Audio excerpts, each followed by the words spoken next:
Yes, yes, yes, it is the Castworthy Podcast. And we are back. I'm Big Steve, aka Last of a Dying Breed, on the Twitter machine, reporting to you live from my normal studio.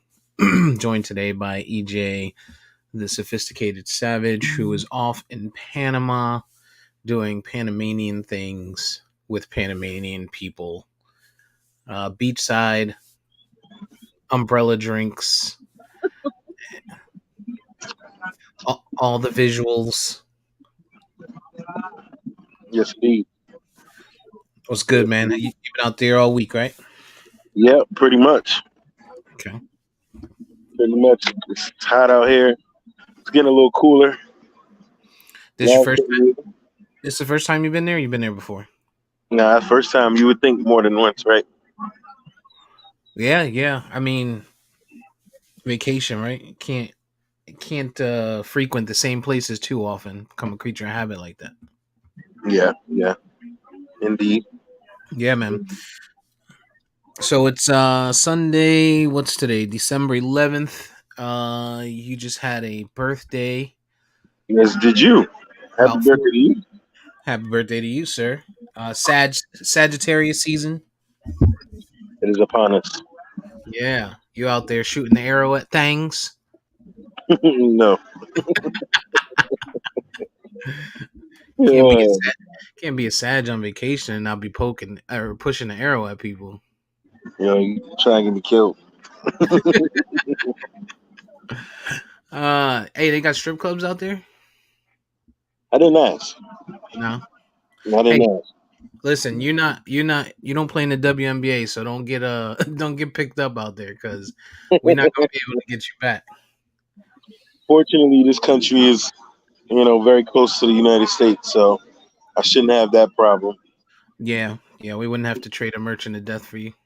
Yeah, don't have to trade the merchant death for me, man. Yeah, Brittany true. Griner home, how you feeling about that? What's that? Brittany Griner home, how you feeling about that?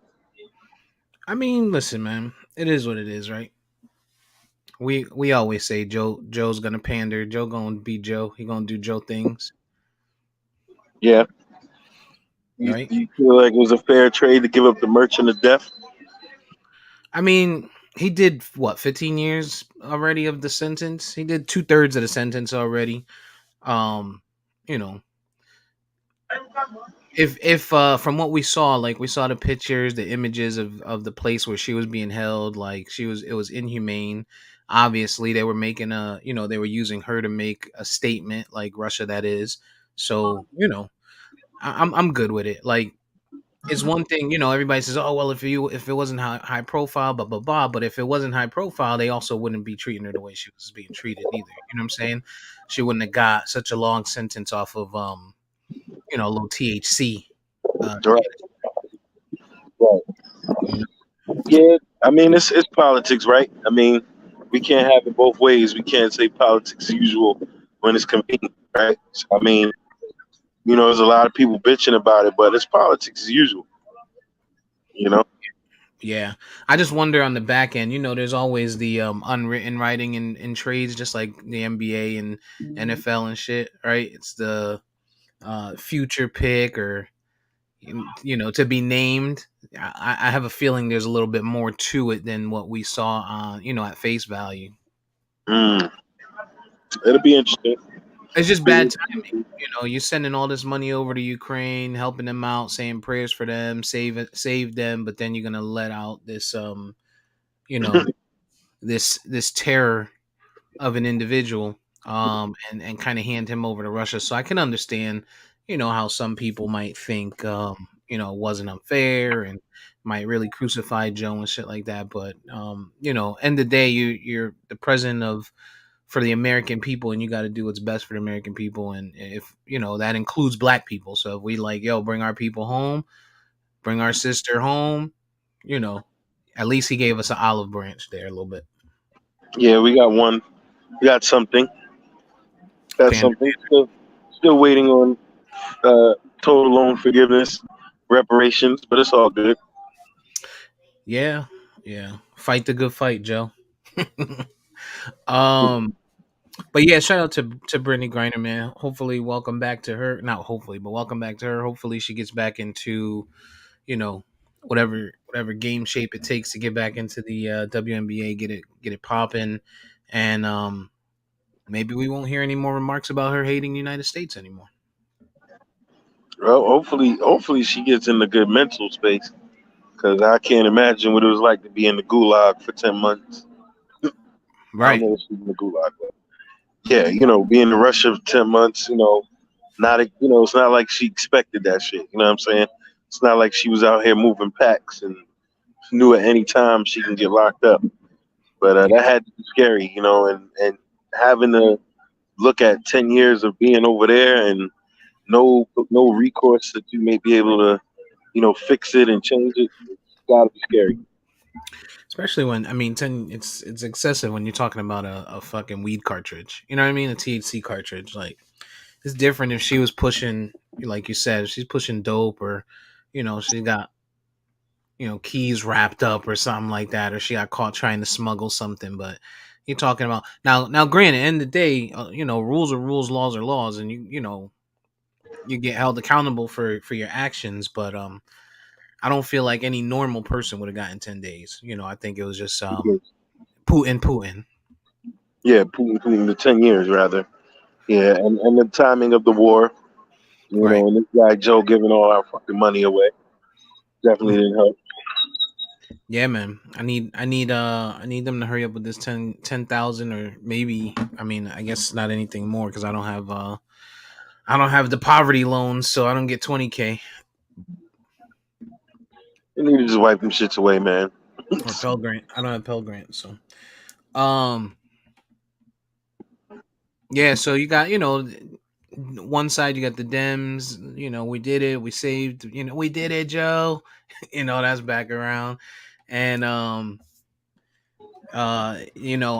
only did that happen, but we had, the Georgia runoff took place, and people are kind of happy that Herschel Walker lost, which I get that, but there should be concern that it was that close. No. Yeah, I don't know, man. I don't know who was voting. I mean, I don't even know that. I don't even know white Republican folks. I don't know how you look at these people to vote for this dude. Yeah, I mean anybody. Like, listen, man, whether you're white, black, or indifferent, whether you like or dislike a specific party, you can't tell me in good faith that you went out there, listened to what he was saying and doing, the person that they put in front of you as a candidate and felt like this was a good, the good choice. And somehow he got somewhere like 47, 48% of the votes, which is nasty time in Georgia. So whatever they tell you, I know what we see on TV with Atlanta, being predominantly black and you know whatever, but clearly Georgia's not ours, man. Georgia belongs to them. Yeah, that's scary stuff. Truly scary stuff. Indeed, indeed.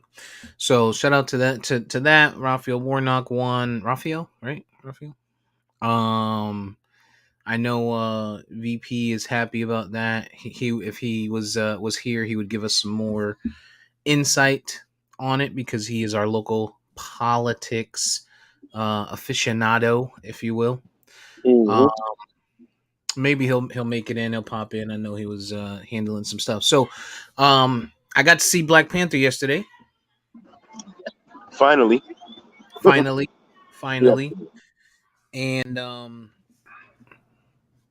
I thought it was pretty good, man. I thought it was pretty damn good. I could see the take of it being better than the first Black Panther. I see that take. I thought they did really well. I didn't like I don't like Suri as Black Panther though. Shuri. Yeah, I just don't like when the mask comes off and like I don't know. I feel like she was rushed into a huge role and she's not that great of an actress. Yeah, she's young, but I mean, again, like I always go back to the source material. This was the plan anyway. I Hmm. think it was just rushed, obviously, to the passing of Chadwick. But I think Coogler, man, did a phenomenal job. Like that was a movie that we wanted to see. Like you had on screen deaths. You know, Marvel really doesn't deal with death like that, and this movie was dealing with that cultural perspective. You know, for the Queen Mother to die, that was like shocking. Yeah, that's what I was gonna say. I thought Angela Bassett did a really good job. As well. She must have known. Obviously, she knew she was getting written out in this script. So I thought she did a really good job in this one. I thought they did a really good job highlighting Chadwick both, at the beginning and at the end of the film. Hmm. I'm sure that was super appreciated by his family, friends, and fans. And it was, kind of sad seeing it. Kind of sad, but it was great to see them celebrate him. And I thought they did a really, really good job transitioning quickly from the sad part at the beginning of him passing, and then getting right to the shits a year later, and getting to it. I thought they did a good job there. So um excellent film, man. Yeah, it's in my top five, man. Again, just for the writing aspect, you know, the pace of the film, I think it was better than the first, because of progression. You know what I mean? Like the first is always gonna be the first, and it was nostalgic. It was for the culture, right? It was a breakthrough. But when you're talking about following up a film and taking it further, especially with the circumstance of not having your lead person, I think it was phenomenal. Yeah, it wasn't too long, wasn't too short. They were able to fit Michael B. Jordan in there, little plug. So um I thought they did good. The one thing that kind of got me is, when they do the other funerals, like we've seen funerals for the other superheroes, a lot of the other Avengers and stuff show up, but we didn't kind of get anything here, so that kind of was a little saddening. I thought maybe some people would pop up, but I guess Marvel wanted to switch it up just a little bit. Yeah, that was a question that people had, as far as like a plot hole, a potential plot hole. But you know, it was answered like this was, you know, funeral for the king, which you know we never really saw that happen outside of his father's death. So we don't know if it was just closed off to their country, you know, whatever it was. You know what I mean? Even with Bucky not being there, being that you know he was actually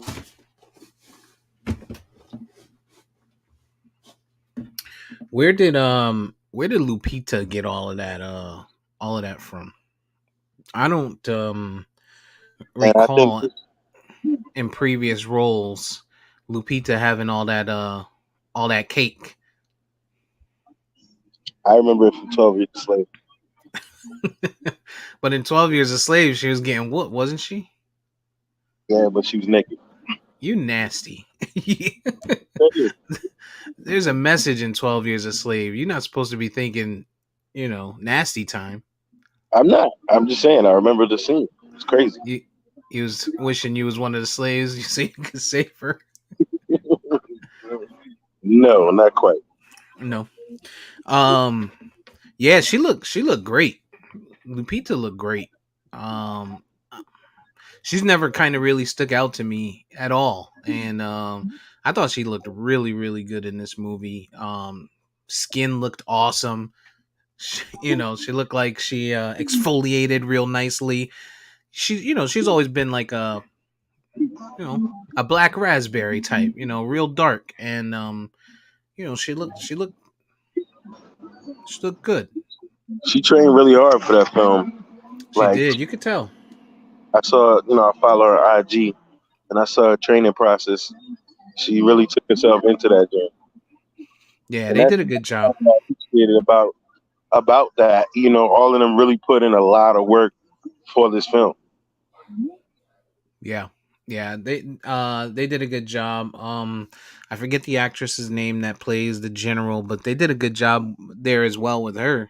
Kind of Deny um something. Can't yeah, think of. with they did a great job with her losing, kind of losing her spot and showing that and how it impacted her. And I just thought overall, man, it was a great film. It was just weird to me, and I get it. Neymar is what he is. He just seems so regular. You know what I'm saying? Like just a regular old Mexican dude, which I know that didn't play nice with with the repubs. You got one side is Wakandans, the other side is Mexicans, and That's funny. not enough colonizers. Nah, it was. I think one thing Angela Bassett could definitely be considered for some type of major award for her role. You know, playing the role of the grieving mom. The leader. She really dug deep, man. She She dug did. deep. She did. I mean that the scene where she was addressing everybody and she kind of got into a wild ass character, like you could tell she channeled it in that role. And shout out to Angela Bassett. She's been around for a long time. So as you see, sometimes when they throw some of the elders, some of the original OG actors and actresses into some of these younger roles, they just don't fit right. But I think she found her niche with Marvel and where she belonged in this film. So shout out to her. She did a great job there. Um, I don't know, man, but so I had a chance to watch that. I know your internet's a little spotty, so I'm kind of trying to Yeah, I didn't uh, realize doing. I'm trying to time the transitions and shit like that. But uh, I don't know, man. What else? What else? You got anything else on Black Panther, or you want to talk about other stuff you've been watching? Nah, I just got. All right, because you're not talking about anything, EJ, because we lost you. We'll give it a minute and see if you make it back. But yes. So we finished talking about Black Panther for anybody who's just watching. Hey, thanks for coming back, EJ. I mean, I guess the, the the internet on the beach isn't always the greatest, right? First world problems, third world problems, if you will. And you're still spotty, frozen, if you will. Um, Go ahead, you're back. All right, it was good for a while, and I don't know, it's acting up now, but Yeah, people waking up. yeah, probably getting on the line now. But I was saying, got to catch up on White Lotus. Kind of getting my White Lotus on now at the resort. I'm still behind on White Lotus. I got a lot of catching up to do. I think I know I've only seen the first episode of this season. So I definitely need to catch up there. I've been hearing great things from you guys, you, Vari, and others. I look forward to watching that. Hopefully I'll have a day to binge it between now and the end of the year, try to catch up on it. Yeah. Have you kept up with Tulsa King? Oh yeah, yeah. Tulsa King is like my Sunday watch right now every night. Or every Sunday that is. And Stallone does a great job, man. We talked about it week over week before now for like the last 3 or 4 weeks. And Tulsa King, if you haven't watched it, is on shit. Is it on Paramount? Paramount Plus. For those who have not had a chance to watch it or don't know about it, but it's a great show. Sylvester Stallone is playing a mob boss that just got out of jail after doing 25 years, or not boss, but a guy from the mafia that just got out after 25 years, and it's just the right role for him, just the right role. And I think EJ, I feel like they did a great job with the message for the father, the driver's father, on the last episode Okay. Hmm. when they went to war. Just the message that they're pushing on that, like, listen, I don't agree with the choices that you're making, but you're still my son, so I'm gonna kind of be there for you. And that's all you can really ask for when you talk about a father son relationship. I wouldn't know, but yeah, sounds right. Um So yeah, so I've been watching that. I also watched fantasy football. Did you see have you seen the previews for that at all? No. Fantasy football is on shit. I think it's also on Paramount if I'm not mistaken. But it has our guy Ghost in it Oh, from really? Power. Yeah, from Power. It's a family film. Actually, it's probably good for you to watch with the kids. Like the girls will probably enjoy it too. It's not about actual fantasy football, but the premise of it is basically his daughter finds out that she can control his actual football playing career by playing Xbox, playing as him on Xbox, and he plays for the Oh, Atlanta wow. Falcons. Yeah, he plays us for the Atlanta Falcons. So, I thought it was it's a cheesy type thing, but it's a nice family film. So if you get a chance to watch it, something good definitely for you and the girls. I'm sure Mari Harvick probably enjoys that role because, he used to play football for UGA back in the '90s. Yeah, he did. I thought he did pretty good in that role. It's I'm trying to think who was opposite him. Oh, I think it was Kelly Rowland. Kelly Rowland was opposite him as his wife, and I thought she did pretty good for for Kelly Rowland. I've never seen her act before. This is a fantasy football movie still. Yeah, yeah. Oh, okay. Yeah, she's been getting a lot of roles. She played Marlon Wayne's wife in the Netflix joint, and she was just on the Equalizer Queen. with Queen Latifah. Okay. So she getting a lot of acting roles now. Yeah, I refused to watch that Equalizer. It was just too cheesy when I started it, and it just wasn't good. Um, Seeing Queen Latifah in that role just doesn't do it for me. Um, she just doesn't. She's not an action person for me. Besides, Set It Off. Like I got enough action out of Queen Latifah as Cleo. I don't need to see her as a fucking agent. I like it. I tried to kill it, but I like it. I like it. She does it does well. It's unbelievable as hell, but I'm sure. I'm sure. I haven't been watching much of anything else. It's about that time to start watching the cheesy Christmas movies as those pop up everywhere. They'll start to be on, Lifetime and Netflix, and so I'll be watching those. That's December is the best time of the year. So I can't wait to do that. To watch some of those, no matter how good or bad they are, I just love the scene, seeing the Christmas lights and shit like that. So, um, but other than that, I haven't been watching much of anything else. You've been watching anything aside from White Lotus and The Norm, or are you just out there in paradise watching the beach, if you will? I I haven't watched anything new. Um, just White Lotus, nothing new yet. I want to Just catch Tulsa King, so I'm gonna have to figure out how to watch that. Tulsa King. Yeah, I want to get on that because I love Sylvester Stallone joints. Gotcha. It wasn't on the what you call it, the app. I haven't checked it out yet because they are usually a little slow when it comes to like the series and stuff. So I I'll got you. check that Yeah, out. yeah. It's a good watch. Definitely watch. You'll like it a lot. Let me see what else is going on in the world. Um, Kyrie Irving got out of his Nike contract.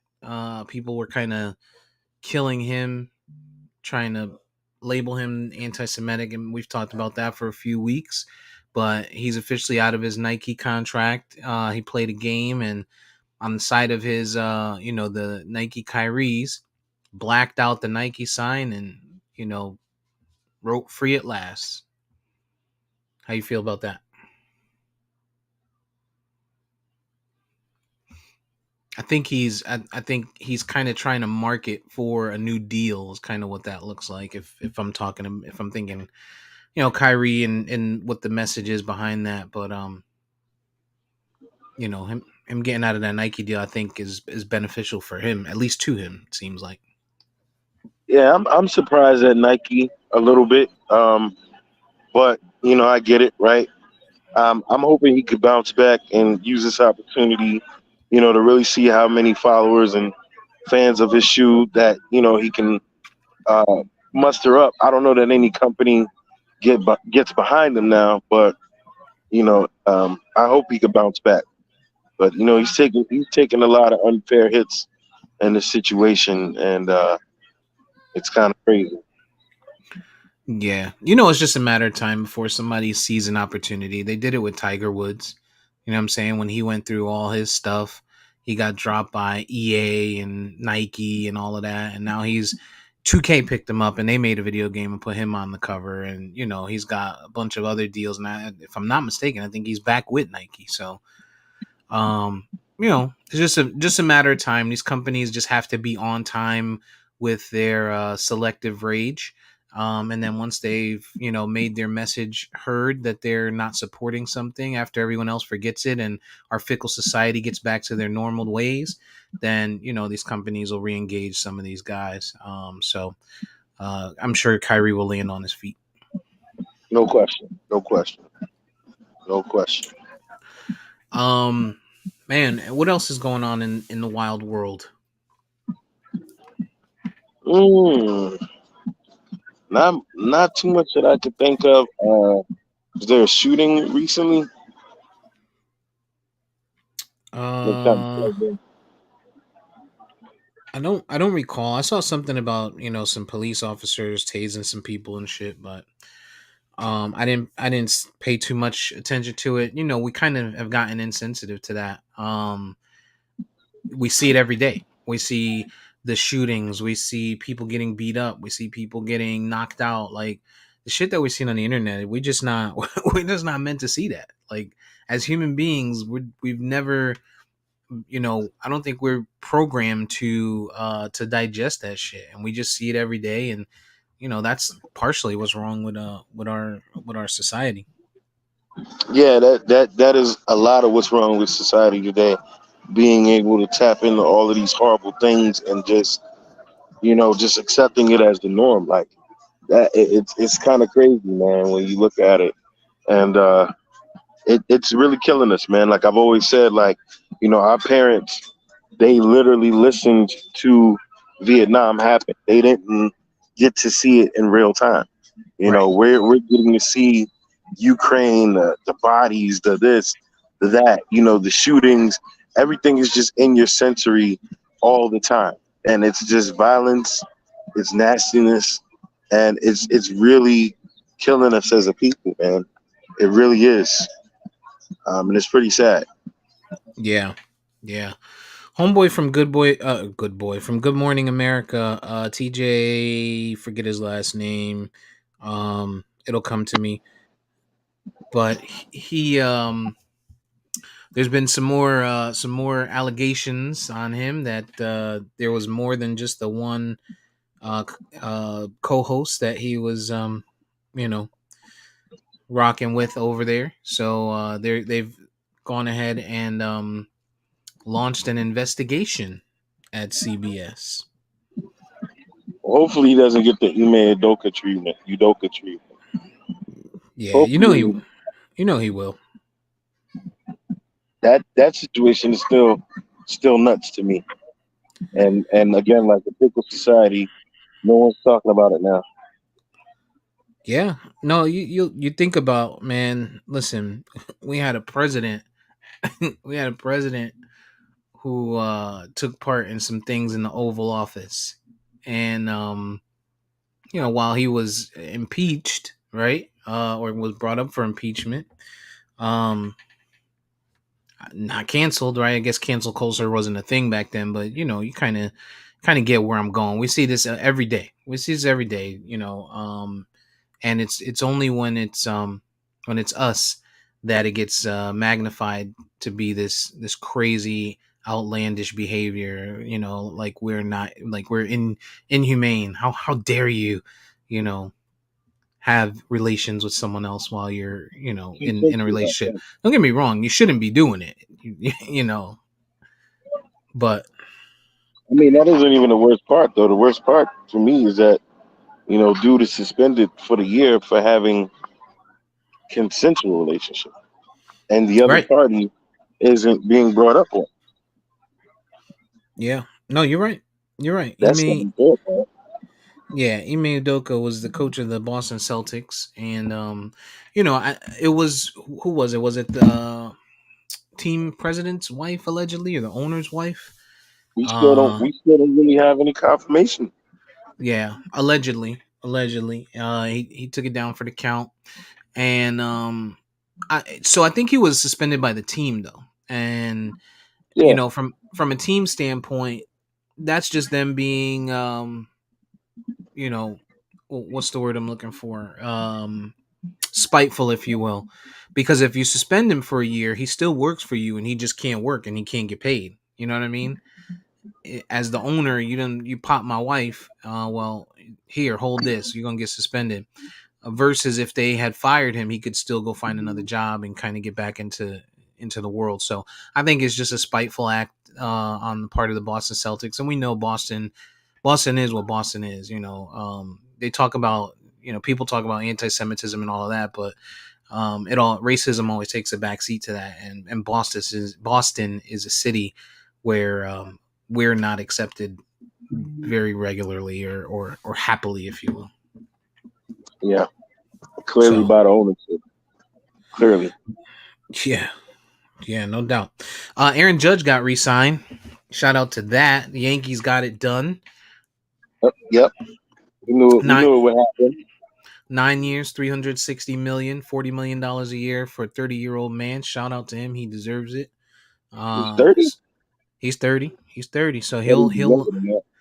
yeah, me too. Me too. But he'll likely finish out his career with the Yankees unless, for some reason he's traded or something like that. But he'll be 39 at the end of this contract, and there's probably not much more beyond that unless you're Albert Pujols. And Albert Pujols, right? And even Albert Pujols stayed in one franchise, so respect to him. for the most part, till he got traded. But yeah, I Oh mean, yeah, yeah, 9 years. He'll be 39 years old once this contract is up. 360 million, 40 million a year. I mean, New York media, you can't get any better than that. He's on top of the world right now, Aaron Judge, that is. If we get another manager, we'd have another ring by now. He'd have the No, ring you by now. no, you're right. You're right. Aaron Boone is a terrible, terrible coach or manager. But yeah, I mean, I'm just happy that they got that deal done. Good work Absolutely. on the Yankees' part. Definitely some other opportunities there, pitching and stuff like that. But the most noteworthy piece to it is was getting him re-signed. So excellent work, Cashman. And then of course at the day after Cashman gets it done, he gets his extension. I think they gave him Right. like a five. Yeah, they gave him like a 5-year joint or something like that. So there's that. And with that, we have a special guest. You and I know him as the vice president of research. The world knows Mhm. him as our political guru. Help us welcome VP, everybody. Welcome, VP. Welcome, VP. Yo, yo, yo. What's good? Sorry, I'm late. I know. You're on CP time. VP on CP. Man, Uh looks beautiful, EJ.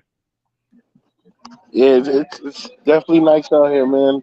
Nice scene, and the Panama life here, you know. you didn't get to see the one that walked behind him. Oh, I catch it on the YouTube. Yeah, it's like 7-minute mark. Who's counting though? So VP, welcome in, man. We talked about I'll let you give us a quick how you feel about the Joe Biden and Brittany Griner. I guess the question for me to you is going to be because we know how you feel, and you echoed a lot of the sentiments that we did, which is it may not be the most supported thing by us as Joe Biden supporters or Democrat supporters, but we completely understand the move. Um, But the question and one of my thoughts was, do you think there's anything additional to this deal or this trade that wasn't put out to just the everyday American people, like something on the back end that might impact, fuel prices, oil prices, or, the war or anything like that? Or you think it was just yo, take him, give us her, and we done? No, I think it was the latter. I think it was just the prisoner swap. I don't think there's anything else, like whether it's you're talking about Ukraine or oil prices and all that kind of thing like that. I think it was a straight up prisoner swap, which I didn't hear the discussion, but I don't. We talked in chat about. I don't agree with these prisoner swaps. Um, you know, at the end of the day, we let out a guy who's responsible for mass murder for a basketball player. And regardless if we let him out for the Marine or any other person that's in prison in Russia, I just don't agree with these deals. I think that it's well known that countries like Iran, Russia, etc., essentially are kidnapping Americans for the most part. Putting them up on trumped up charges and using that as a way to do these prisoner swaps to get back their people. And the reason why these things always look bad from the American side, it doesn't matter what president it is and what prisoner that you're exchanging, it Mhm. always looks bad from our side because we're in a country that is essentially a democracy and we don't kidnap people. So the people we have in prison are like Russian spies and arms dealers and shit like that, drug traffickers, that kind of thing. Whereas somebody goes over there and they say, "Oh shit, you were wearing blue, so you got to go to jail for 9 years." And I know that's not Brittany Griner's case or whatever, but at the end of the day, they gave her a 9 year prison sentence for having weed oil or some shit like that. You know what I mean? Like, like that's bullshit or whatever. But then they use that to parlay into getting their arms dealer out of prison because we don't kidnap any of their citizens over here and hold them on bullshit charges or whatever. So I think at the end of the day, Americans need to stop traveling to places like that. Like, I get in Brittany Griner's case, she was playing basketball over there or whatever. But if you're just regular average Joe citizen or whatever, you shouldn't be vacationing in Russia or fucking Iran or Saudi Arabia or any of these countries like that where this kind of shit happens or whatever. Like go to Europe, go to the fucking Caribbean, go to Panama, go to South America, like stay the fuck out of Russia and all these other kind of places because this kind of shit is gonna happen to you. And the last thing I'll say real quick on this, I think that a lot of this shit comes from the sense of entitlement that Americans have, right? And I said this in the chat, right? We live in Florida. We just went through hurricane season. You'll have a fucking category 5 hurricane bearing down on Florida, and this person who lives on a property that's on the beach is like, I'm not fucking leaving. And then they'll get on social media and be like, they won't come rescue me. Like, you know what I'm saying? And it's like we have this sense of entitlement. Like, we don't have to follow the rules. We don't got to do nothing that anybody says in a position of authority. But then when we get caught up, we want to get all fucking crazy about how the government isn't doing enough for me to get me out of this jam that I put myself in. You know what I mean? And you can, when you travel, right?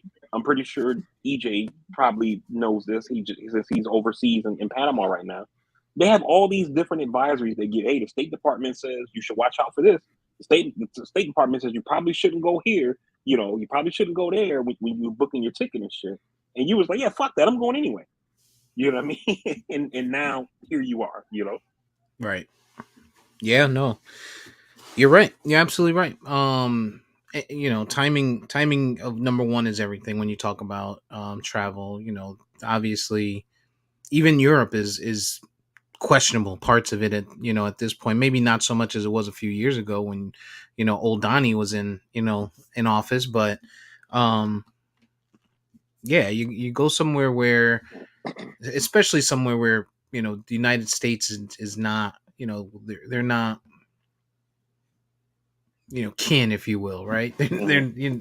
It's Russia, yeah, but she went over there to play basketball, and like I said, I think I said it earlier. The biggest piece is if she had gotten a regular sentence, a normal sentence, or what we would have considered a fair sentence, then I completely think that, hey, let her ride it out. You got to deal with consequences. But, you know, it's like over here, if somebody came over and shoplifted, they stole a payday bar, and we're like, oh, you're doing 3 years. You know what I'm saying? You got to do 18 months in jail for that 99 cent, candy bar you stole. It's excessive. So, Right. So I see what was done there, but And at the same time, Steve, right? And I don't know what the circumstances were that led her to playing in Russia, right? But Brittany Griner, from my understanding, I don't watch WNBA, was one of the top like WNBA players, right? mhm. And while the money might have been right to go play in Russia, look where this shit got you. So in the off season of the WNBA, go play in Australia. You don't hear people getting jammed up in Australia. You know what I'm saying? Or China or Japan, like a lot of Right, other players go over there and play in those countries, right. because they get huge. Look at Dwight Howard. Dwight Howard is in China right now, if I'm not mistaken. Hmm. Um, and or Taiwan, I don't know, somewhere out there Yeah, in Asia, and getting his payday. So yeah, there's other opportunities, other options, other than Russia. right. So, but it's done. The news will harp on it, and of course, as usual, like we always say, what do we do? What does Black Twitter do? Immediately, immediately to the memes. Yep. The memes and the jokes, and one side of it is the outrage. Oh, how dare you give up this? The Merchant of Death. Well, hey, do you even know? Do you know who he was? I didn't. Right. Aside from the movie, right? Like The movie. I saw the movie, but if you were to ask me, hey, what did this guy do besides Nicolas Cage, I wouldn't know what the fuck he did, or where he was from. So people just they wake up and decide, you know what, I need to be heard, and this story's out, so let me be heard here. And well, how dare you give up the Merchant of Death? Right. I heard people saying, well, he was going to do a life sentence. How could we give up a life sentence for 10 years? Well, no, that's not true. That's the point, right? Do just a little bit of research. You may not need to know it all, but do a little bit of research. Right. And it's kind of like, remember that meme that goes around with the guy holding, somebody gave him a gift of the shirt that he's wearing, Mm-hmm. and it's like, now I'm not a COVID expert anymore. I'm an expert on foreign policy. I'm an expert on geopolitical prisoner swaps and all this. Mm-hmm. It's like, yo, just shut the fuck up, yo. Like, stay in your lane. Like, you fucking work at a goddamn, packaging facility at Amazon. Like, leave the geopolitics to the experts. you know, Right. like, I get it that you don't like it. Cool, you don't like it. You express your opinion, fine. But people, we should have did this, that. It's like, dude, shut the fuck up. Like, Right. Just make sure the honey mustard is in my son's Happy Meal before right, you get up here. That's what you need to focus on. Stop focusing on foreign policy and make sure my son gets his honey mustard, and we won't right. have no problems. And we talked real quick about some bingeables. You've been watching anything? I saw Black Panther. I know you haven't seen it, and I know the reason you haven't. And I wanted to Yeah, tell you, after seeing it, you made a great decision, because there's a lot of subtitles in that yeah, movie, like a shitload of them, because you got Namor is the the villain, and they don't speak English or yeah. Wakandan, so you don't know what the heck is being said. So it's you made a great choice there, but I, it's I actually worth it. caught y'all talking about that a little bit on the. I was watching on YouTube. I was like, oh, turned it off. So, Yeah, but it's really good, man, and I think you need to make obviously, I know you will, you plan on it, but make sure you see it. It was a really good movie. Really good movie. yeah, I'll definitely check it. But Yeah. yeah, I watched a couple things, man. I actually yesterday I binged Wednesday. I watched the whole series yesterday. Ah, Um, huh. yeah, I liked it. I thought it was pretty good. Being that it's on Netflix, I thought they could have, maybe taken it a little bit more instead of being PG-13. They could have made it a little bit more rated R, since but I get it that they're trying to have a strike a balance between like kids and adults and stuff. Right. So, but yeah, I thought it was cool. Can't wait for season 2. You know, some of the stuff I thought some of the choices they made was kind of out there, like the dance scene in the when they go to the prom or whatever that was. Yeah. I thought that was like the way that you built this character being like super antisocial. She doesn't do anything that's like normal and stuff, and then she's out there like dancing, even though it was like weird dancing. I thought that was a little bit much for the character. But overall, I like this show overall. I called my shot in the first episode on who I thought the monster was, and I was right. So I didn't. I haven't finished it, but I have my my suspicions. Oh, okay. So I won't say anything on that. But how'd you feel about Brienne? I wish her character would have got a little bit more shine than she did, but I get it that they were trying to focus the show more on Wednesday. like the kids as Wednesday and the second tier characters around her and stuff like that. So they didn't really put too much focus on the adults. So I didn't have a big problem with it, but just being a Game of Thrones fan, I wish that character had got a little bit more shine. One thing that kind of surprised me after watching the entire show, and you're the one who's hyping the show, I was surprised you actually liked it, given like some Choices. of the things they were, huh? Go ahead. Given some of the things they were talking about, like with the one character who's the roommate, the blonde girl. Yeah. Like how she like they essentially what they're trying to do. Netflix trying to be cute here. They're trying to have like be they're trying to be what am I trying to say here? They're trying to throw a nod at like the LGBTQ community without going all the way. You know what I mean? So it's kind of like they got their toe in the water. So they use that character who can't turn into a werewolf, and then the parents are being overbearing, and she's kind of saying like, I'm gonna be me, I'm who I am, the kind of thing like that or whatever, and the mom not being supportive and stuff like that. But they're trying to do it in a way with the whole werewolf issue instead of saying like she's gay or whatever. And I thought like that was kind of stupid. You know what I mean? Like just if you want to have a gay character, have a gay character. Like who gives a shit? You know what I mean? But it seems like Netflix was trying to be cute with it and say, oh, we'll do it this way, and that way we don't have to worry about people on social media coming at us saying that we're woke or whatever the fuck. It's like, who gives a shit? You know what I mean? Like if you want to make a gay character, make a gay character. Like it's not a big deal. Yeah. No, I thought they did one thing I thought they did a good job with was the I don't know how you would say it, but the different aspects of the characters. So like I thought they did good with the kid being Medusa. You know what I mean? Like with the with the snakes in his head. Like I thought the writing on it was pretty good.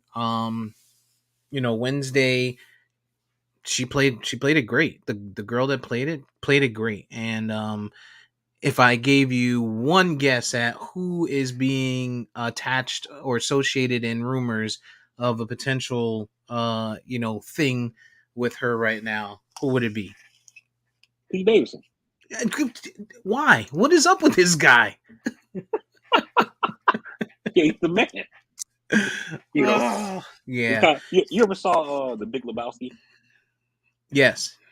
Okay. Remember in the opening scene when I can't think of my guy with the mustache, the dude with the flawless mustache from Tombstone, when he's like doing the narration, and he's like, sometimes there's a man, and I'm talking about the dude. He's just the man for his time, And that's Pete Davidson, man. That is Pete. Pete is the shooter of the year. I mean, he is the Steph Curry of 2022 for real. This guy just shoots. He's the man for his time. he just shoots and can't miss. But yeah, Wednesday was pretty good, man. Wednesday was pretty good. I haven't finished it. I still have, I think, because it's 8 episodes. I think I have 2 left. I think I'm on 6 right now. Okay. I finished 6. So, did you get to Tulsa King at all? With No, I haven't. Okay. Yeah, but that's another one. I watched Emily the Criminal.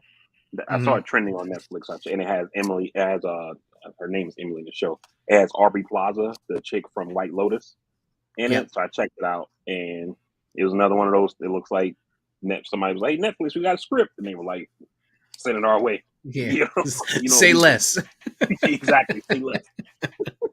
That shit was pretty whack.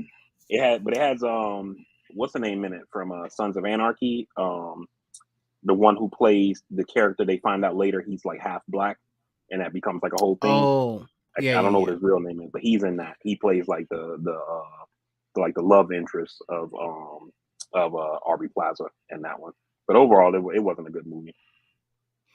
Yeah, sometimes I feel like Netflix is almost turning into like Spotify in the sense, right? So like, in the sense of like Spotify will let anybody put a podcast up, Yeah. and it's content for them, and it almost feels like that with Netflix with some of the stuff that as you go through these categories, you're like, oh, did they film it? Yeah, okay, send it over. Mm-hmm. Was there nudity? No, okay, send it over, we'll take it. That's kind of what it seemed like with Netflix. But yeah, so anything and what's going on in the political world? We breezed over it, but we didn't talk too much about it. I know for the most part break is still on, but we talked about Warnock and Herschel and the fact that it was so close, which is kind of just fucking weird that people think that that's okay. But anything else that's notable? So real quick on the Warnock and Herschel Walker thing is that a lot of people are saying like this was a really close race, and they look at closeness like just in the number of votes. Like, oh, Warnock only won this race by 90,000 votes or whatever. I don't think they're finished counting yet. They haven't certified, so we don't know what the official number is. Right. But Warnock really is going to win this race by about 3 percentage points, which in politics that's a lot, So I think it's better to look at it in percentages versus like the raw number, because like even like if you look in Florida, for example, when DeSantis ran against Gillum, DeSantis won the race by 30,000 votes. Right now, that was close as hell because it was like less than 1%. So that's a super close race or whatever. Where or like Biden winning Georgia by 11,000 votes or whatever it was in 2020. Super close or whatever. But 3 percentage points, even though we're talking about 90,000 votes, is not really a close race. But other than that, man, you this week, you had the Warnock Herschel Walker thing, the Georgia race happened there, giving Democrats a 51-49 Senate majority. And then Senator Narcissistic, hey, look at me, Kristen Sinema from Arizona, said, okay, too much attention is going to Warnock. I need people to look at me now. I'm leaving the Democratic Party. Mm-hmm. So I saw that. And now she's becoming an independent. But, if you didn't see this coming, you haven't been paying attention because, like, she's been one foot out the door for a while. I've actually thought that she was going to become a Republican. But because it sucks being in the minority when you're in politics, whether you're in the House of Representatives or the Senate, you have no power, you have no control. Nobody gives a fuck about the things you say. You know what I mean? So it's better to be in the majority. So instead of becoming a Republican, she essentially went a half step and became an independent that's still going to caucus with the Democrats. So the Democrats still maintain their 51-49 majority. It's just that she's outside the party. The only big thing on that is that she kind of forces Chuck Schumer and the Democrats in Arizona into a difficult choice because if there's a Democrat who challenges her, they have to either say we're not going to help this person financially, or we're going to try to persuade people to not run. As an example, Angus King, he's a senator from Maine. He's an independent senator who caucuses with the Democrats as well. And when he's actually up in 2024 along with Sinema, right? When he runs, so like in 2018 when he ran, because Democrats know that's our guy, they essentially go into Maine and kind of help clear the field for him. They don't necessarily tell people not to run, but they don't give them any financial support. They don't get like any donor list. So it's hard to kind of build a campaign when like the county parties aren't working with you to get your name on the ballot and all that kind of shit. All the infrastructure that it takes to get on the ballot, it's not there for you if you're running in Maine as a Democrat against Angus King because they're like, we already got this seat and we're not going to help you fuck it up for us or whatever. You know what I mean? Right. And so now you come up against that in Arizona. The problem is that Democrats in Arizona don't like Kristen Sinema. When they poll Democrats only in Arizona, Joe Biden has an 80% approval rate with Arizona Democrats. Mark Kelly, who's the other Democratic senator who was just reelected in Arizona, has an 83% approval rating. Kristen Sinema has a 19% approval rating amongst Democrats. So I don't think a lot of people are going to be with that shit or whatever. So, we'll see what happens. This thing just happened the other day. So, it's kind of like a watch this space kind of thing.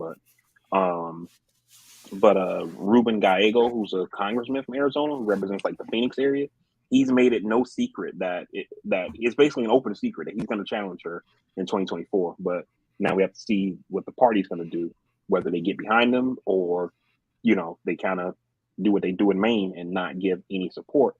The main difference there is that the grassroots people don't like her. So the money's going to be there if he runs. Right. Like there's like people are already running draft Rubin campaigns that raise millions of dollars from across the country trying to draft him to run against her or whatever. So he's not going to have a problem raising funds to challenge her. So, watch this space. I wonder how she got in there. Well, she's basically one of these people she was a grassroots Democratic activist more on the climate issue. She started off in the Green Party and then she migrated to the Democratic Party. And then in 2012, I want to say, she got elected to the House of Representatives from Arizona. And then in 2016, maybe 18, I can't remember it was when John McCain died, basically. Whatever year, I think it was 2017. When John McCain died, there was a special election to fill his seat, and it was 2018. There was a special election to fill his seat, and then she ran on the Democratic side, and then against the woman named Martha McSally, she won, and then that's how she got the seat or whatever. And then, but ever since she's been in Congress, she's been slowly like migrating away from the Democratic Party. That's why I said it was like, to me, a person who follows politics, it wasn't really a secret that, she was leaving. Or like when I saw it, it was kind of like, God damn it, here we go again. But it wasn't like, oh my God, I cannot believe this is happening, Right. So, yeah. And then the last thing I'll say is that the House passed the Respect for Marriage Act this week. It's going to the White House, waiting for Biden's signature to become law. And basically what that law does is it repeals the Defense of Marriage Act, which was a law passed under Clinton that essentially basically outlawed gay marriage in the country. Not outlawed it, but it essentially made if you were in a gay marriage, you couldn't get any kind of federal benefits. So you couldn't file a joint tax return and things like that. Right. So they repealed the Defense of Marriage Act. And the biggest thing that this law essentially does is it says that nationwide, if a person is married, if they're in a same-sex marriage from a state that legally allows same-sex marriage, every other state has to acknowledge that marriage for whether it's any kind of state benefits for couples and whatever, things that are attached to that you can get from the government as far as being married, that has to be honored by all states.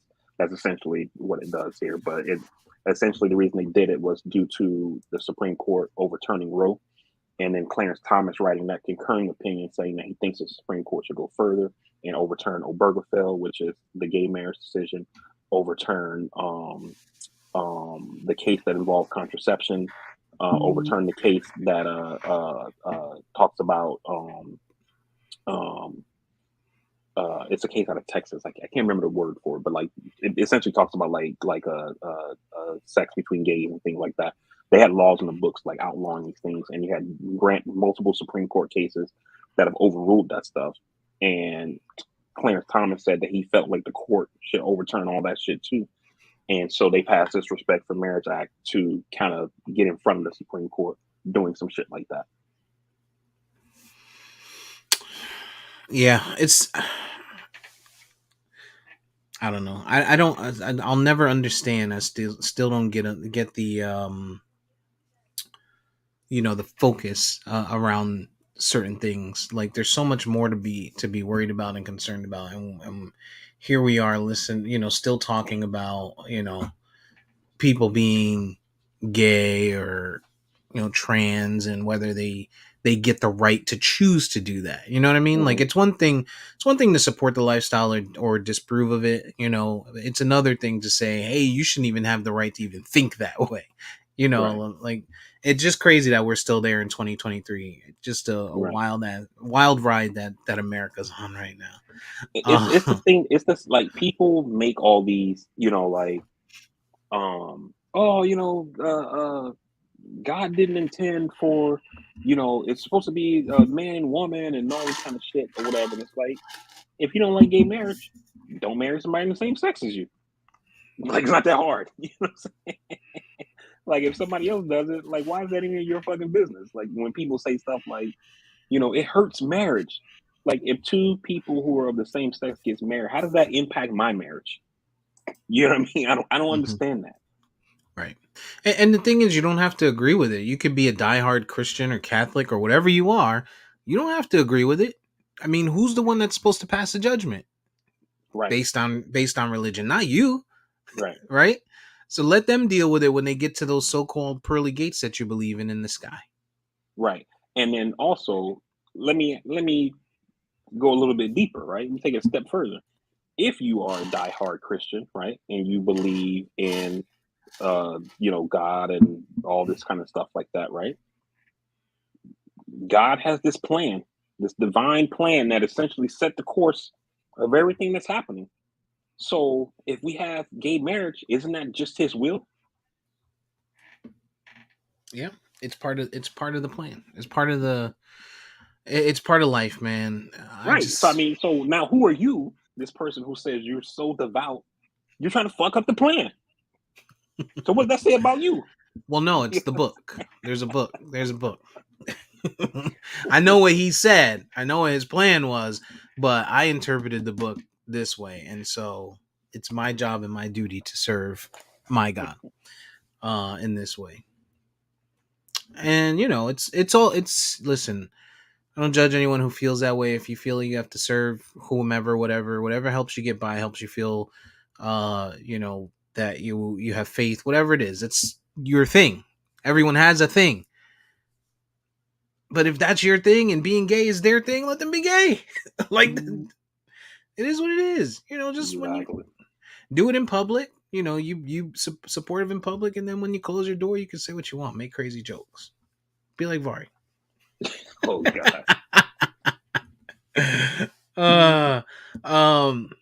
What else is going on? I mean, kickoff is already starting now because you guys were on this completely dark black time today, and not the normal color CPT. You guys are on the super CPT today.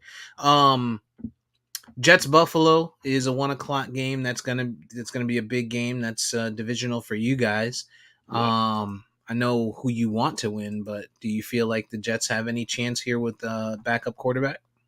I mean, Jets just beat them they just beat them 2 weeks ago. Buffalo hasn't looked dominant like they did earlier in the season.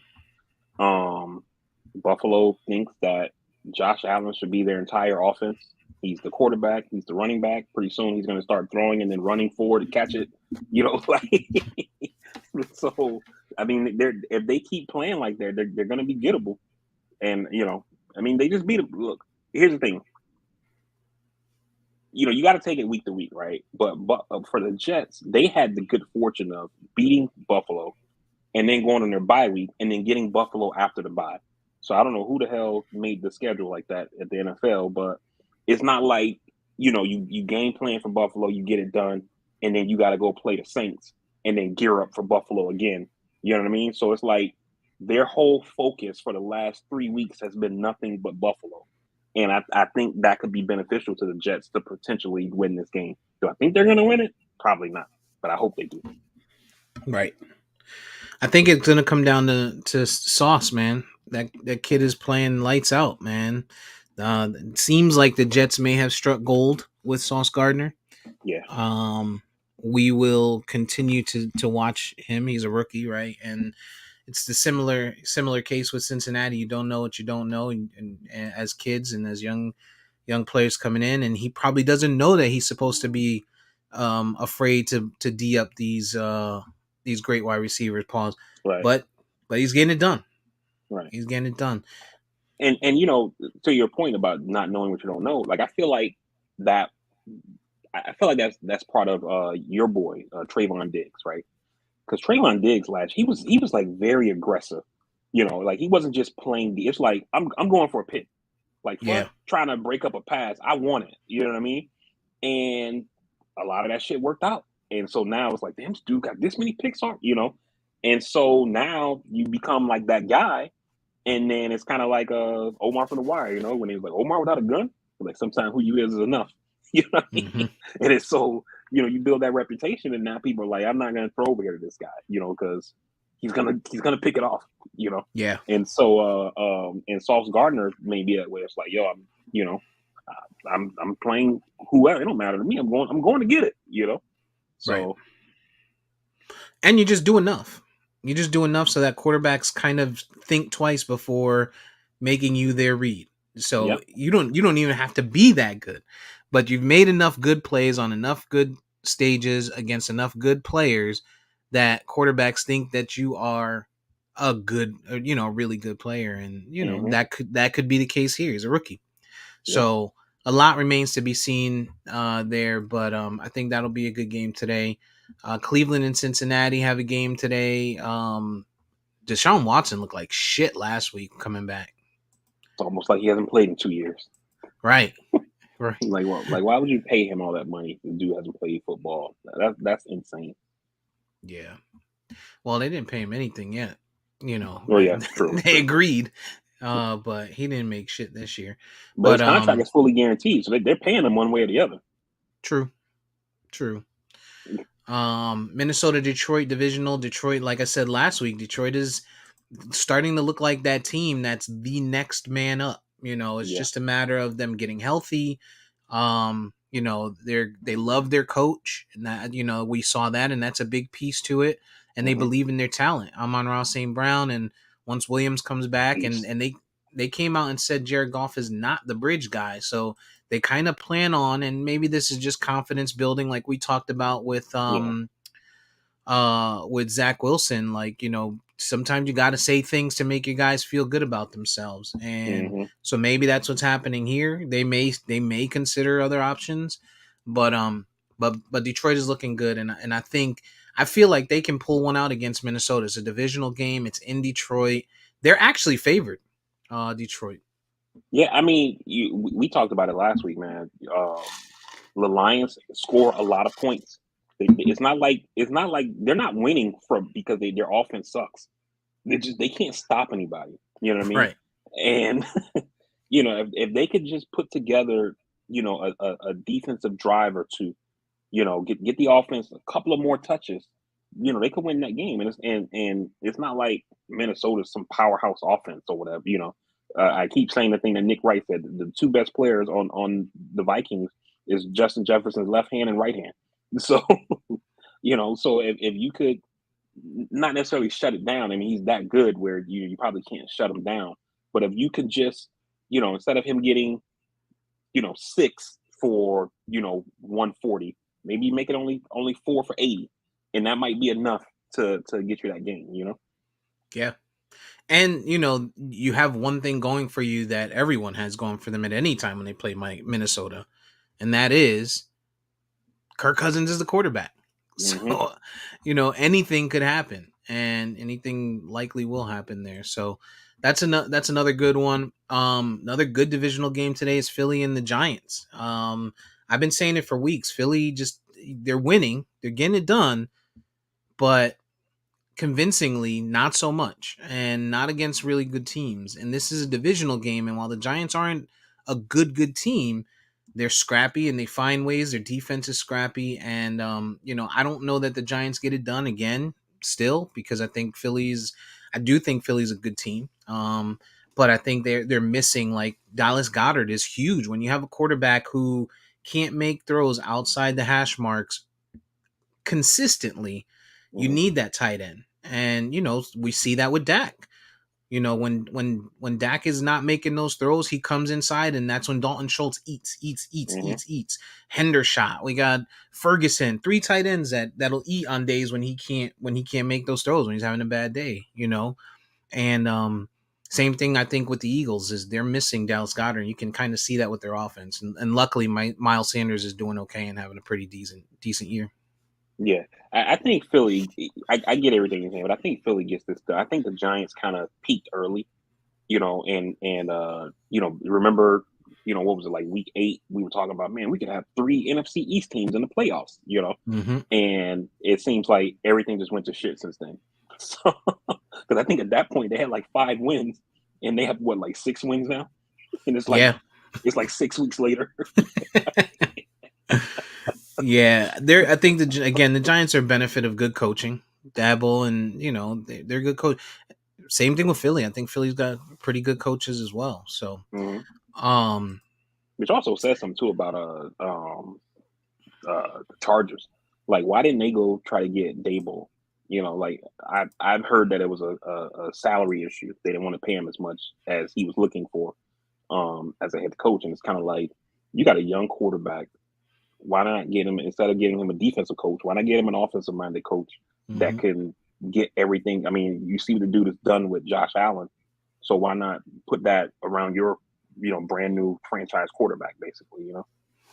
No, you're right, and I could see potentially they're thinking we haven't seen a coach come from the Belichick tree that's been good, you know, ever.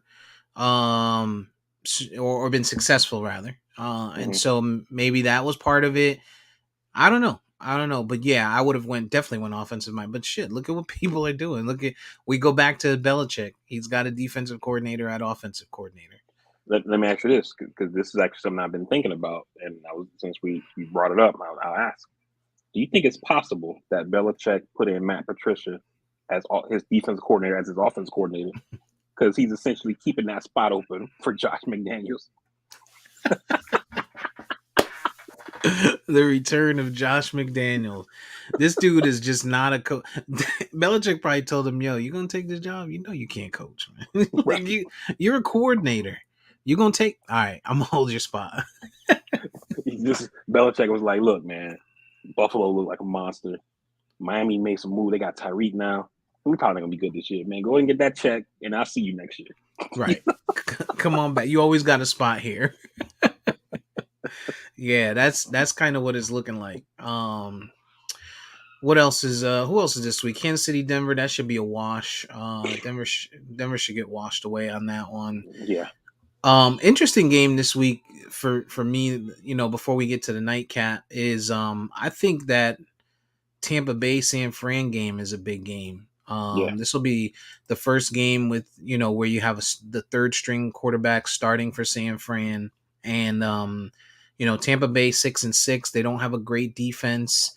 They got, you know, Tom Brady, who's just hasn't been getting it done this year. Their offense just doesn't look good. I think this is going to be an important game to see what the NFC is going to look like. Because if Tampa Bay can take this game, it changes the NFC outlook a little bit. We'll start to have those conversations about, is San Fran real now because they don't have a quarterback. And then people will start saying, "Oh, is Tampa Bay back?" And you know, so I think that's a big game for the NFC. And then of course we have the QB Bowl this evening in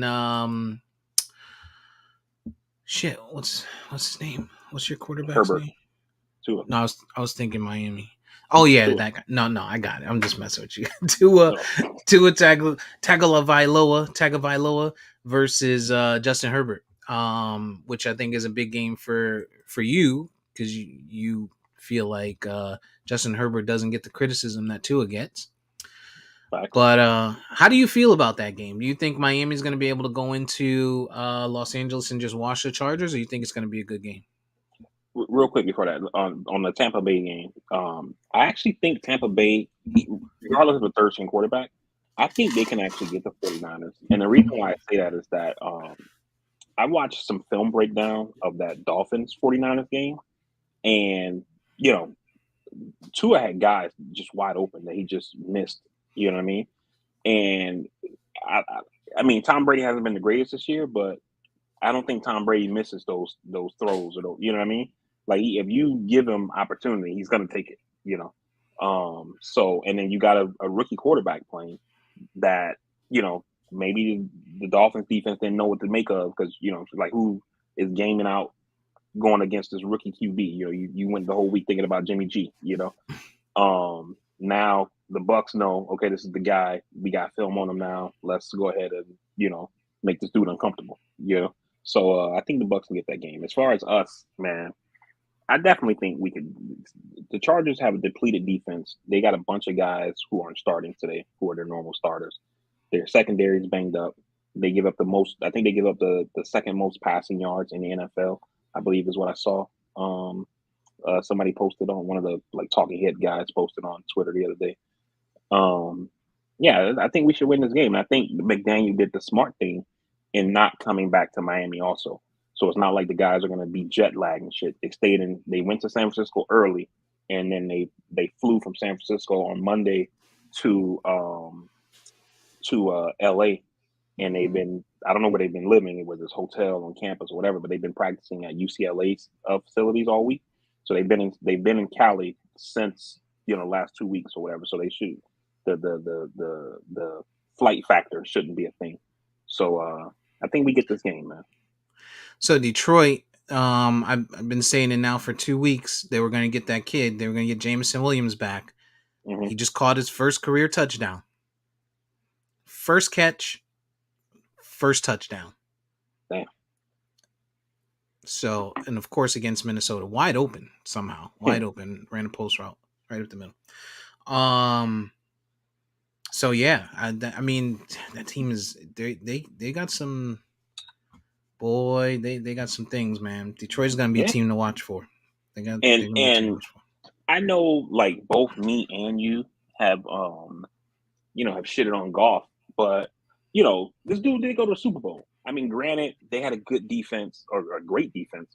They had Gurley, running. He was supported by a great running game, so he didn't have to do a lot as a quarterback. Being a rookie or second year guy or whatever. But this dude went to the Super Bowl.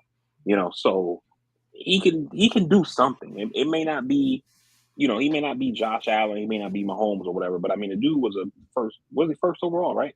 I believe. Yeah, number one overall. Yeah, he's number one overall pick for a reason. So it's kind of surprising that you say like the Lions are saying like, no, he's not a bridge, he's our guy. You got to say that kind of stuff. But if they're serious, I guess it's kind of surprising, but shouldn't be surprising, I guess. Yeah, and I think the only reason it's surprising is because I think in that deal, Jared Goff was the Brittany Griner of the deal. You know what I mean? Like the Rams took the Merchant of Death and Matt Stafford, who that very season went and won a Super Bowl, right? Yep. And Detroit got Goff, who. I think he has a bad rep. One, to your point, he had Gurley, who was a great running back during that time, but he also had a good defense. And when he was on Hard Knocks, he made himself just look, like an airhead.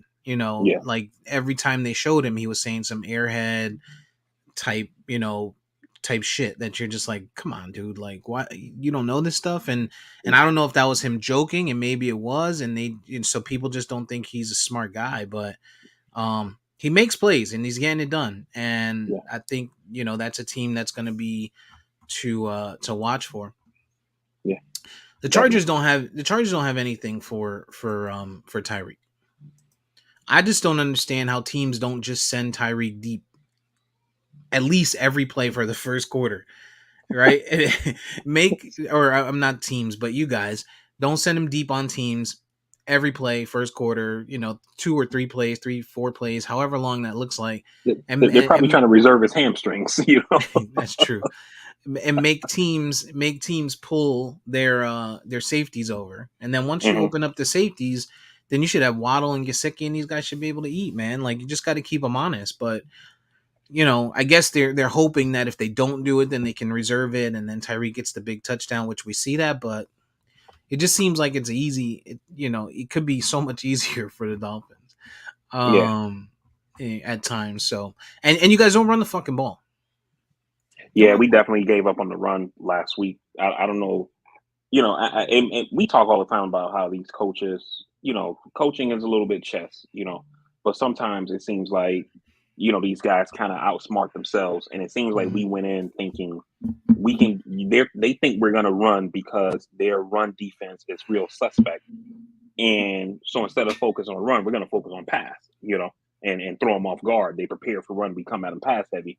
And it's like, I get the logic, but these guys have a top rated pass defense for a reason, so like, why would you put all your focus there?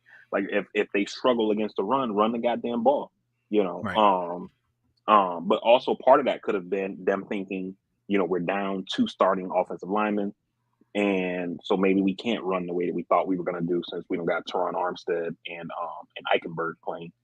So I mean, you never know, but I mean, we were right there in that game.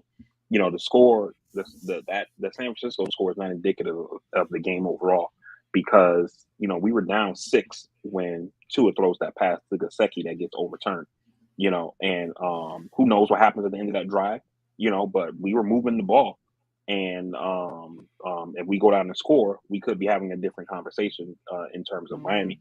And also, another thing in that game that I talked to somebody about, I think it was my brother, I said, that game also showed the problem that you get sometimes with rookie quarterback, or not rookie, but like a young quarterback and a rookie coach, right? Because 2 times on that drive, you had to pass to Sherfield that he didn't catch it. A more experienced guy should be telling them, get up on the ball. Let's get this shit snapped. That was like a 20-yard pass that got overturned. Let's not give them a chance to challenge. We need to go no huddle here. Instead, we're walking up to the line, huddling up, kind of stuff.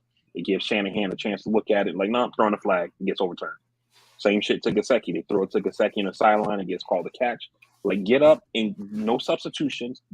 Get on the ball. Let's get this shit off so they don't have a chance to look at it or whatever, But us having a young quarterback and rookie head coach, and I'm pretty sure they practice this kind of shit, but it's different, practicing it versus when it's live action. Gameplay. You know what I mean? Yeah. So I would hope that that's something that they emphasize some this week and in the future. Like, yo, if you feel like that shit was questionable, we need to have like a signal or something where we're telling the guys, like, get the fuck up here, let's get this shit off. So it's no chance to look at it. It feels like just yesterday we were potting about Lamar Jackson basically, telling the Ravens, back up the Brinks truck. And that was like week 1 and 2. It doesn't seem like that anymore. Yeah. It almost seems like Lamar Jackson might be happy to be franchise tagged this year. And I'm being a little facetious there. That's a little bit of a stretch, but they haven't looked good. Baltimore hasn't looked good for the last few weeks. And then now he's got injured. Of course, that's the reason why you tell guys to try and go out there and, try and get your money. But, do you feel like,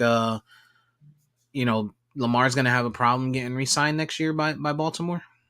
Nah, I think that I think they're gonna still play hardball with him, and I think he's gonna end up being franchise tagged. The problem for Baltimore, I think, is that we know they can franchise him 2 years, right? That does this guy feel so disrespected that after the second year, even if you try to back up the Brinks truck, he's like, nah, fuck it, I'm out. I think that's the dangerous tightrope that Baltimore has to they kind of got themselves on. But when you look, the thing is that the problem when you look at quarterback pay is that it's no longer really like a what have you done for me lately kind of thing. It's all based on what the other guy got, and like I remember when Tannehill got re-signed by the Dolphins, and people were like, the happiest person in this Tannehill deal is Russell Wilson, because Russell Wilson was up that same year in Seattle. And him in Seattle, from what I read at the time, they had already like kind of agreed on numbers, like at overall. They were just kind of working out the details. You know what I mean? Right. Before he signed, and then the Tannehill contract drops, and his agent's like, "Nah, we got to talk again now," because they were talking something like 105 million or something like that, and Tannehill got like 97 million. It was like, "Nah, dog, we got to renegotiate." You know what I'm saying? Yeah. And so you look at what Kyler Murray got. You look at what Deshaun got after not playing 2 years, and then Lamar is like, "Yo, like you talking about giving me similar money to Kyler Murray? We don't even have similar careers. Like we no, you know." So Right. I think Baltimore might end up fucking themselves. Yeah. Yeah, I mean ultimately I think Lamar Jackson's going to end up being tagged this year, and you know, hopefully the injury is not too severe, but I think if he, you know, they don't make the playoffs this year, it's going to be a little bit of a fight for him to try and get any money down the line. And that's going to be the reason why they tag him. I don't know that I don't know that Baltimore has a leg to stand on. I don't know that they have another option because they're doing just enough to keep themselves out of the top, you know, out of the top draft pick. So there's not a lot of guys out there unless you're going to go get like an Aaron Rodgers, a wash guy or something like that, a journeyman, or you're going to take your chance with Huntley, which, you know, they'll get to see him for the next week or two while Lamar's hurt. I don't know that they have a choice but to tag him or sign him because there's just the options aren't out there and they don't have the draft pick spot to go out and get a guy, you know, to replace him right now. Right. And the thing with Baltimore is like it doesn't seem like they're hesitant to pay him because like they're like cap restricted. It's kind of like, man, the cap is tight. I don't know if we can make this deal this year or something like that. It seems like they're just being cheap. Yeah. Yeah. And like that shit is ridiculous, man. Like you look at the things that these teams are doing to win. You know, you got the Eagles who are in first place making trades mid-year to go get Quinn, even though he got hurt, you know. But teams are like, yo, like if our window is now, we got to do what it takes to win. Because at the end of the day, especially with how things ebb and flow, right?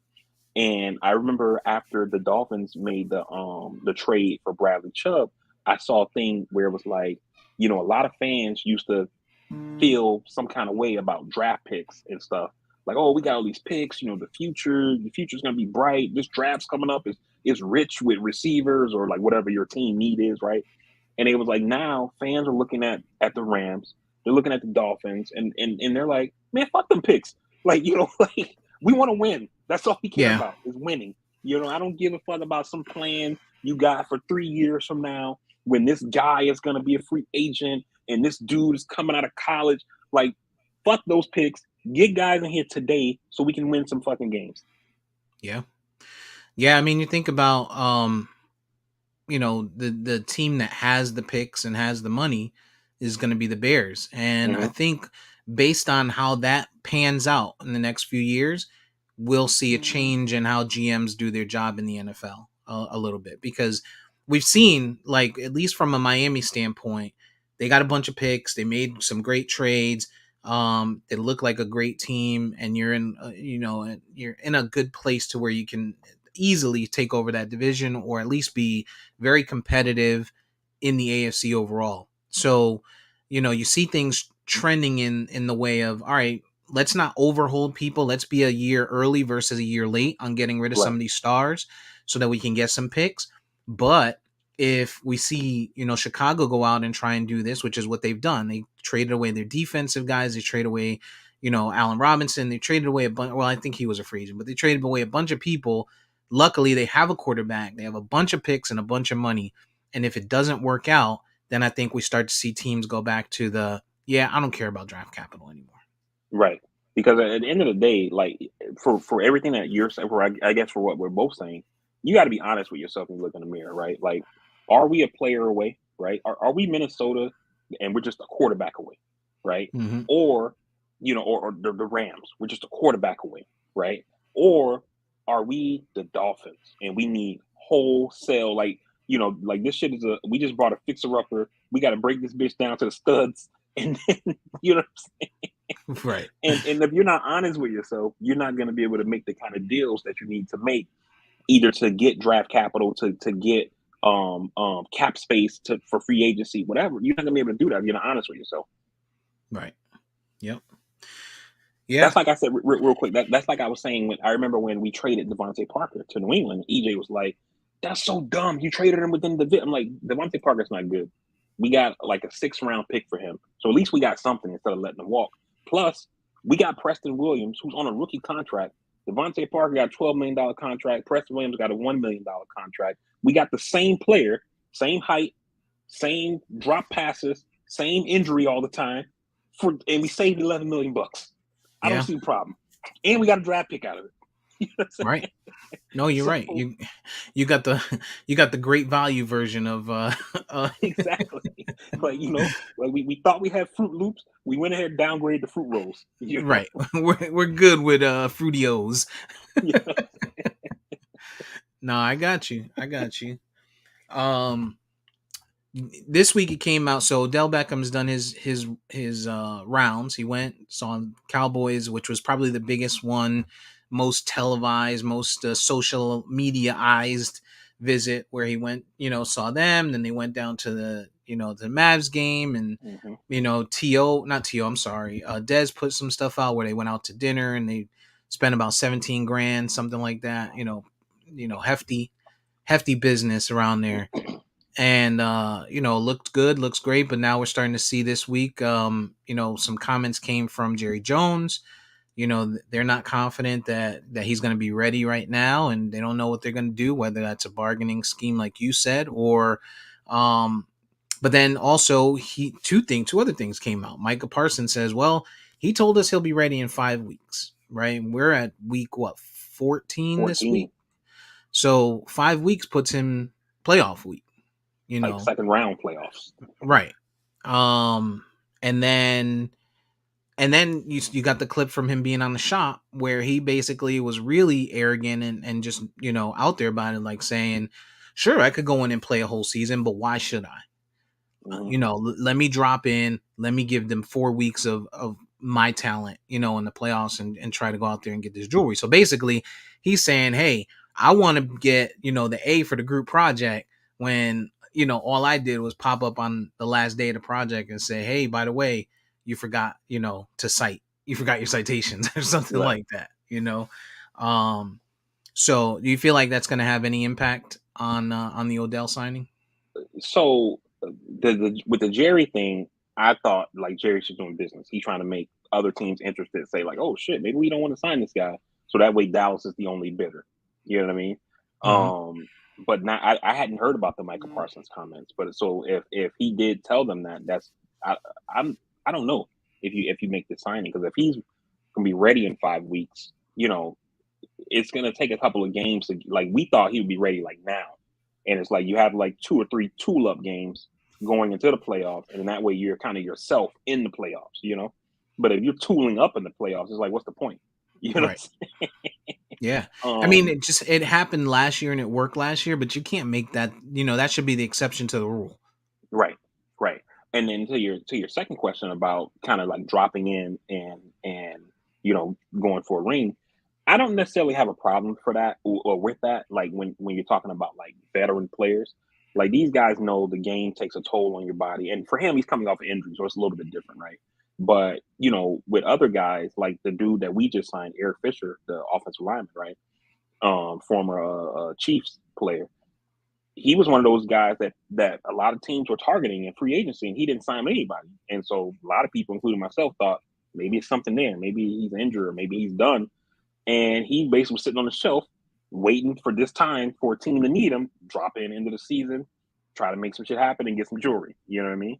And so like once you reach a certain stage in your career, I don't have a problem with guys doing that if they know, like, I ain't going to training camp. I ain't fucking, I work out at home, keep myself in shape. And then, week 13, week 15, phone ring, I'll answer that bitch, get a nice little check, plus fucking, have a chance to get a ring. So I don't see a problem with it. To me, I think that's more of like a Julio Jones type. Like, he's old, Julio's old, and Odell really isn't. I guess he's old in the way of injuries. He's got a couple injuries, but that's about it. But yeah, I don't know, man. I don't know if I like that. And then when you live by the social media, you die by it. And the Rams also, allegedly a statement came out from the Rams camp that basically said, even if he was ready to play and wanted to go to them, they wouldn't have signed him anyway, based on what they saw from the damage that was done to his knee last year. Like when they actually saw what it looked like, they wouldn't have signed him today. So, is that alleged? Is that just hearsay? Is that again? There's a lot going on. Teams trying to get him, so that's out there in social media. Do you know if when he went to Dallas and all these other places on his tour, did he like work out for them or anything like that, or was he like on a Peyton Manning kind of thing? Like it's a what do they call this shit? Like final sale, no refunds or whatever. Like as is, as is, no test drive. No, and that's the thing. He didn't work out. What he did do though is he, physical. They did a physical. I think they had someone come in. Maybe they looked at, who knows? Maybe they did, some X-rays or something like that. Whatever. But they did that piece. But he didn't work out. Okay. Because like with one thing I found out like about the league through us drafting Tua was that these guys who are like when they're getting their physicals and stuff like that, they have a team doc look at them, and I guess it rotates or whatever. I don't know if it's like multiple teams, like maybe 5 teams or something like that. But whether it's one doc or 5 docs or 3 docs, whatever, the Dolphins team doctor was the one that year when Tua came out. And so they were saying that was one of the things that made Miami comfortable with drafting Tua, was because even though, with other teams, they probably just kind of, got to talk to him, look at some film or whatever they did as far as workouts or whatever. But the doctors, the Dolphins team doctor actually got to examine Tua because he was the doctor on duty or whatever that draft year or whatever. So the Dolphins got a closer look at Tua than any other team. And that's what made them comfortable with drafting him after the whole thing with his hip surgery, But in this case, if the dude is not working out at all and it's just like, yo, it's as is, take it or leave it.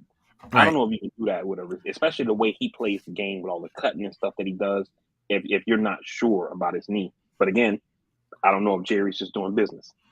Right. Yeah. I mean, listen, in the day, when you talk about, I think they were saying he wanted like a 2 or 3 year deal, if he was going to sign, that's the difference. If I'm Jerry, maybe I do give him something and say, hey, let's do this for this year, remainder of the year. You may not be ready until week 18 or the first week, maybe divisional round, the playoffs, whatever. Okay, well, we're going to do this and then we'll see how it works out. Yeah. But I don't know that I would give him, if I'm any of these teams, I would give him a long-term deal. Yeah, I don't think so either. Not unless you do some kind of, we've seen these GMs be wizards with these deals. You'd have to put something in there to give yourself an out in case he's not right. Right. Yep. Clause, something. What else is going on in the world? What you got? I can't think of shit. Yeah. Been a kind of a weak week. We talked about the Warnock stuff. We talked about Brittany Griner. Blah blah blah blah. We talked about Kyrie's sneakers. Him getting his basically posting free at last or writing free at last on his sneakers after coming off of the Nike drop or whatever. Breakup. Did you see what SNL said about him? About Kyrie? They said it was Michael Che on the Weekend Update. He was like, Nike dropped Kyrie Irving, and he was so sad that he said he might jump off the side of the earth or something, like, because he believes the earth is flat. Flat earther, yeah. I haven't been watching Saturday Night Live. I gotta watch them. That's the one thing that gets me is the report, the weekend report that they do. Yeah, that's the one thing that always gets me. I like him and Colin Jost, which I didn't think it was gonna be good once Seth Meyers left. Yeah, me too. But I like those two together because they're actually friends in real life.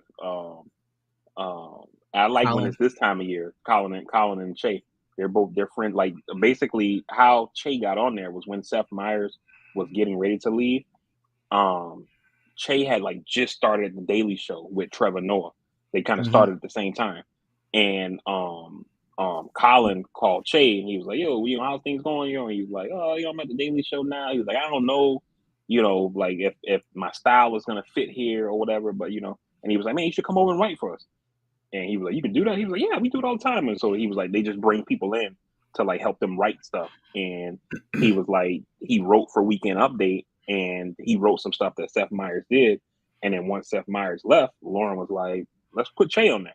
And then let them two just use their chemistry since they're friends, like offset, to kind of, do the show. And then they started doing that thing. I think the thing that really made it good for them is when it's Christmas time, they do that thing where they say we don't exchange gifts, we exchange jokes, and they be writing those racist ass jokes for each other. Sometimes they're a little. Michael Che be going a little crazy though. I saw the internet killing Colin Jost. I saw them killing him last year after the jokes, and then people kind of clarified it in the comments a lot, like, "Yo, this is this is a thing." But and they tell you in the beginning, like, we read, like, we haven't seen the jokes, we don't see them until we read them on air.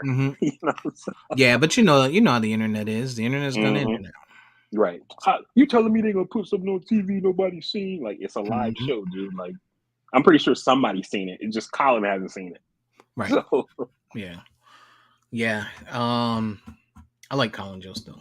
Pretty funny guy. Definitely. He I mean, he's married though, but he could have been like a Pete Davidson type, maybe. He could have been a man for his time because he definitely married up. That's right. He's with who is Colin Jost? Scarlett. Oh, yeah, there's that. Black Widow. That's right. Yeah, he definitely came up on that one. That's a thing. All right. Well, I know if you don't have anything else, I don't have anything else. And it's football day, so I'll hand it off to you and let you get us up out of here. All right, everybody. We definitely appreciate you guys for rocking with us on this week's episode of the Castworthy Podcast. For those who joined live, we definitely appreciate you taking time out of your Sunday morning/afternoon to rock with us. And, hope that you enjoyed listening to us. For those who listen when the episode posts, we definitely appreciate taking that time as well. You can also find the podcast on any podcasting platforms by searching at Castworthy. You can also follow us on any of our social media by searching Castworthy or at Castworthy, excuse me. On Instagram, we are at Castworthy_podcast. While you're there, if you can leave us a like, comment, subscribe, share, follow, tell a friend to tell a friend, help us grow the audience. We definitely would appreciate it. And last but not least, like we've been saying for months now, make that phone call, send that text message, reach out to somebody, let them know you're thinking about them. I'm pretty sure they'll appreciate it. And since we are in the holiday season, I hope that you guys enjoy your holiday, whatever it is that you celebrate. And hope you have a joyous time with your family and friends, recharging your batteries, etc. And we will see you guys on the next episode of the Castworthy Podcast. We're out. We love you. Peace. Peace. Oh, by the way, thieves have to do Christmas shopping too. So be safe out there while you're out there doing your Christmas shopping. Criminals gotta have Christmas too.